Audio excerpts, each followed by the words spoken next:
Assalamualaikum warahmatullahi wabarakatuh. Hai Sobat Spensawa, semoga senantiasa dalam keadaan sehat dan berbahagia. Amin ya Rabbal Alamin. Amin. Bertemu kembali dalam podcast SMP Negeri 1 Warungasem pada program Bismillah, Bincang Islam, Ilmu dan Akhlak. Program ini merupakan seri acara dalam rangka memperkenalkan brand SMP Negeri 1 Warungasem dalam bidang agama, serta menjadi sarana belajar yang lebih interaktif dan komunikatif untuk para siswa. Oke, perkenalkan saya Ibu Nani Dwi Utami selaku guru bahasa Jawa di SMP Negeri 1 Warungasem. Kali ini bersama dengan salah satu narasumber yang hebat dan inspiratif khususnya dalam bidang pendidikan di Kabupaten Batang. Beliau adalah Bapak Sumanto SPD MPD selaku Kabid Bidang Pembinaan SMP Dinas Pendidikan dan Kebudayaan Kabupaten Batang.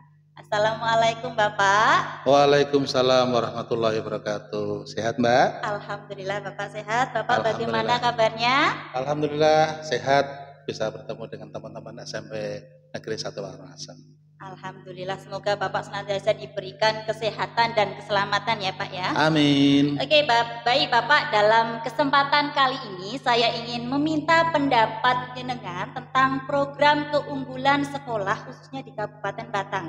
Apa yang menjadi dasar kebijakan program pendidikan berbasis keunggulan lokal di Kabupaten Batang, Bapak? Assalamualaikum warahmatullahi wabarakatuh. Waalaikumsalam warahmatullahi wabarakatuh. Pemirsa yang berbahagia, perlu kami sampaikan bahwa program pendidikan berkeunggulan lokal di Kabupaten Batang itu diimplementasikan melalui sekolah berkeunggulan lokal. Jadi programnya namanya pendidikan berbasis keunggulan lokal, implementasinya adalah sekolah berkeunggulan lokal. Ini sudah melalui tahun yang keempat Bapak Ibu.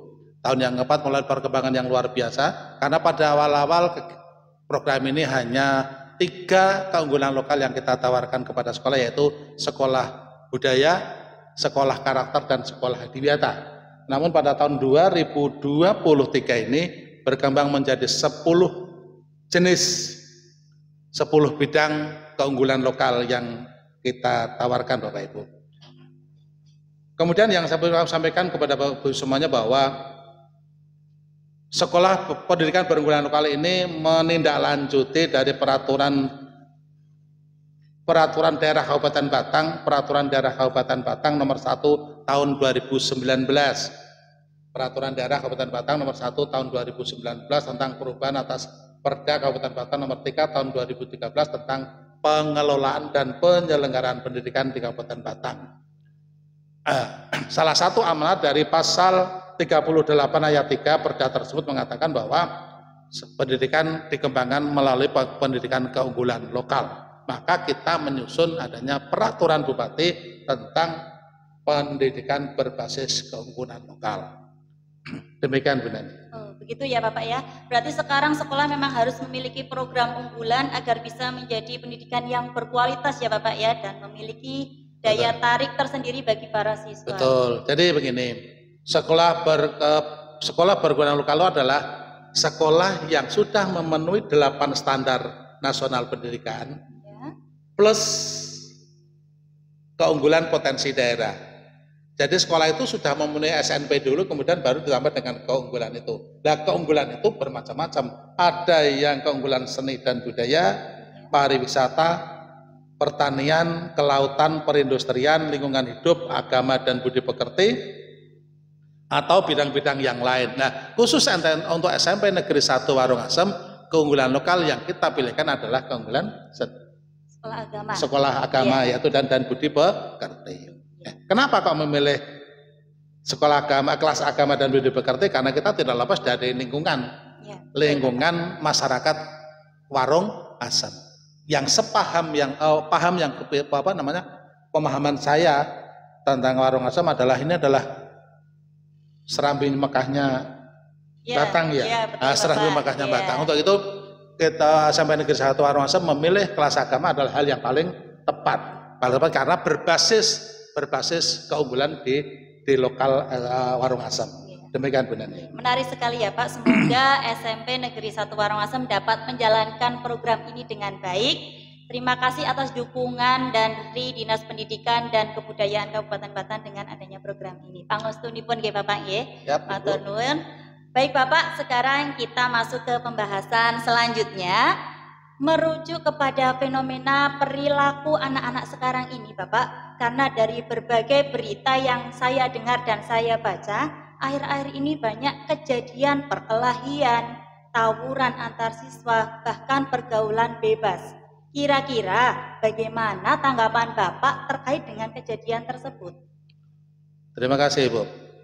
Seperti kita pahami bersama bahwa pendidikan ya berpusat pada 3, sekolah, keluarga, dan masyarakat. Demikian juga penanggung jawab penyelenggaraan pendidikan ada di sekolah, ada di keluarga, dan ada di masyarakat. Tidak etis, tidak pas ketika beban pendidikan semuanya diserahkan kepada sekolah. Contohnya begini, anak-anak masuk jam 7 dan pulang jam 2, berarti sekitar berapa jam itu? 7 jam ya? Sekitar 7 jam. Sekitar 7 jam anak bersama Bapak Ibu guru di sekolah. Padahal 1 hari 1 malam 24 jam. Berarti 24 dikurangi 7. Ada 17 jam.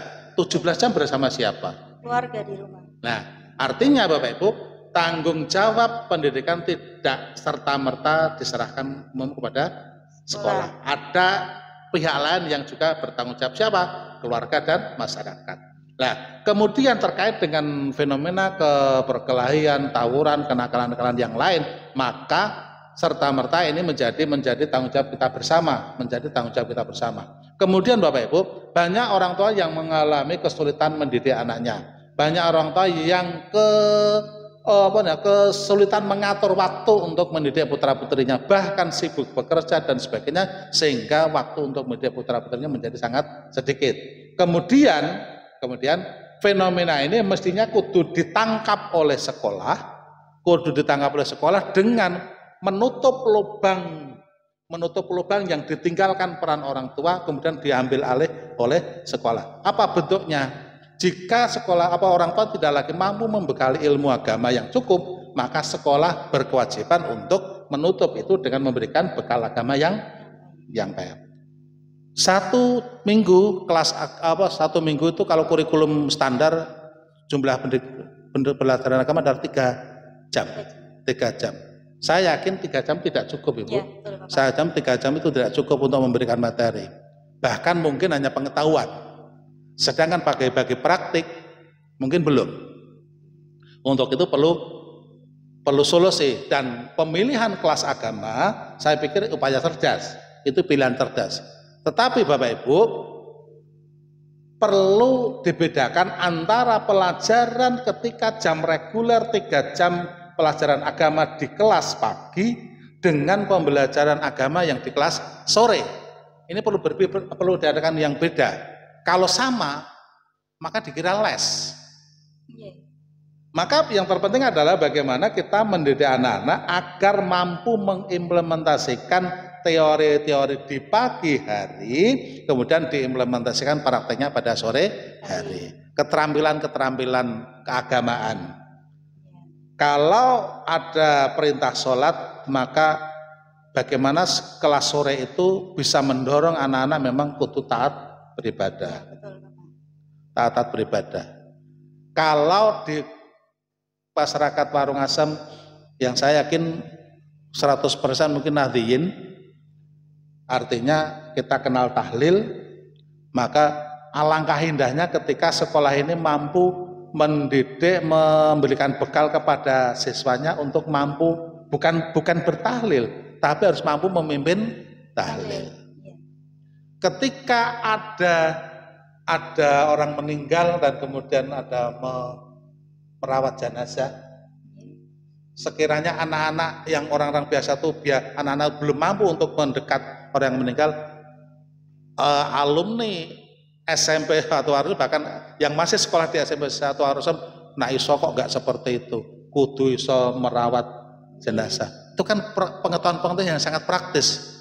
Saya pikir kalau anak-anak SMP 1 Wangorarsem di lingkungannya, di lingkungan desanya, di lingkungan tempat tinggalnya kok mampu salate kendel, tertib ning musala, jamaah dijaga, ana wong meninggal tahlilane ya kendel, ya iso mimpin, bahkan kemudian bisa merawat jenazah, luar biasa. Itu brandingnya sekolah. Kae lho sekolah yang SMP 1 Wangorarsem putrane jenengan akan dididik tentang pengetahuan dan keterampilan beragama. Keren, Bu. Keren. Makanya saya dukung penuh untuk sekolah kelas agama. Mulailah dengan hal-hal yang paling sederhana. Tidak perlu kita bermimpi-mimpi yang terlalu tinggi, mungkin tidak kecengklak kiambak, kira. Makanya kita pelan-pelan. Nanti pada suatu tingkatan kita akan mencapai yang kita inginkan. Gitu. Berarti lebih ke implementasi nantinya ya Pak, untuk kelas agama. Oke Bapak, masih berlanjut. Bagaimana tips-tips dari Bapak agar pendidikan agama khususnya di sekolah ini bisa mengarahkan budi pekerti dan akhlak para siswa menjadi lebih baik, sehingga pendidikan ini bukan hanya sebatas subjek yang harus dipahami, melainkan diaplikasikan di kehidupan sehari-hari. Oke, terima kasih Ibu. Tantangan yang luar biasa Bapak Ibu terkait dengan budi pekerti siswa. Saya pikir yang paling harus kita utamakan adalah bagaimana kita mengedepankan keteladanan. Ada dua kata, beda enggak? Memberi contoh dan menjadi contoh. Beda. Kalau memberi contoh gampang, hanya teori kan? Kita ngasih contoh, itu teori. Tapi menjadi contoh. Saya pikir seluruh warga sekolah dimulai dari ibu kepala sekolah, bapak ibu guru, tenaga kependidikan, sampai kepada tukang kebun bisa menjadi contoh, memberi keteladanan kepada siswanya. Setiap perilaku bapak ibu guru, setiap perilaku tenaga kependidikan akan terbaca oleh siswa. Dan itu jika cacat, maka cacat menjadi keseluruhannya. Untuk itu perlu dijaga. Tips pertama bagi saya adalah keteladanan. Yang kedua konsisten. Keteladanan dan konsisten. Bagaimana kita menjaga sikap secara konsisten antara perkataan dan perbuatan. Konsisten. Konsisten itu juga dalam kita menegakkan aturan. Tata tertib kita tegakkan. Kemudian bukan hanya tata tertib siswa, tapi juga tata tertib guru. Kode etik guru perlu dijaga Bapak Ibu. Saya pikir untuk mendukung, untuk mewujudkan perilaku siswa yang punya akhlakul karimah, nggak bisa berteori. Kita nggak bisa berteori, tapi memang benar-benar dalam praktek yang nyata Bapak Ibu. Itu dari saya, ada keteladanan, ada konsistensi. Ada keteladanan dan ada konsistensi. Terima kasih Ibu. Lebih ke Bapak Ibu guru harus bisa menjadi contoh buat peserta didik ngatak ya Pak. Pertanyaan terakhir ini Bapak, apa harapan Bapak terkait dengan program ini? Ini awal, bismillah awal. Mewujudkan sesuatu yang baik itu tidak gampang. Pasti godaannya banyak. Yang paling saya takutkan adalah kita tidak bisa menjaga konsistensi. Semangat di awal, baru-baru ini lempem. Makanya saya menuntut adanya konsistensi. Itu yang pertama. Kemudian Bapak Ibu, ketika harapan ini tidak cepat terwujud, jangan putus asa, karena ini proses. Jenengan kan tidak bikin pisang goreng. Tetapi mendidik siswa itu hasilnya akan muncul beberapa tahun kemudian. Ingatlah itu, saya yakinlah itu. Suatu hari misalkan hari ini panjenengan mengajari tentang anak di kelas agama. Dan mungkin hari ini bulan depan anak-anak belum merasakan Bapak Ibu. Tapi saya yakin suatu saat nanti akan merasakan. Oh iya, aku dulu pernah diulangkan kayak ini. Makanya kita tidak, karena ini bidang pendidikan, hasil outputnya itu tidak bisa serta-merta dalam waktu singkat, tetapi dalam waktu yang panjang. Untuk itu Pendidikan itu investasi jangka panjang, maka perlu konsistensi. Jenengan kudu istiqomah, harus istiqomah, harus itu. Nah, ojo ini ada masalah. Begitu juga dengan podcast. Ini sarana Bapak Ibu, sarana untuk bersosialisasi, sarana untuk bersiar kan, itu. Makanya saya sarankan di sini narasumber berikutnya harus memberikan inspirasi, ya. Harus tersebar. Kalau podcast hanya berakhir di sini nggak ada gunanya, nggak ada gunanya, harus tersebar. Anak-anak harus melihat, anak-anak harus mendengar, ya. Masyarakat juga harus mendengar, masyarakat harus melihat, ya. Dan semuanya harus dipandu untuk menuju kepada cita-cita yang kita inginkan, seperti itu. Kemudian harapan kami berikutnya adalah kelas agama ini menjadi branding, pesan untuk kepala sekolah. Ketika nanti kepala sekolah tidak selamanya di sini. Ya, betul sekali, Bapak. Untuk itu yang perlu dibangun oleh kepala sekolah adalah bukan kepemimpinan yang kuat saja, tetapi bagaimana kepala sekolah membangun sistem. Jadi kepala sekolah meninggalkan SMP 1 Warung Asem, iki seso jalan terus. Tetapi kalau hanya kepemimpinan yang kuat, kepala sekolah tindak kemana, hancurlah. Makanya perlu sistem yang dibentuk, Ibu-ibu kepala sekolah, ketika memiliki ide, komunikasikan dengan teman-teman, sehingga karepe kepala sekolah kaya ngene iku berlanjut. Walaupun mungkin beliau sudah pindah tugas atau bagaimana. Kata nggih, seperti itu. Harus jalan terus seperti itu. Branding, saya harap kelas agama menjadi branding. Jadi ana wong tanya, apa yang kamu ingat dari SMP 1 Warung Asem?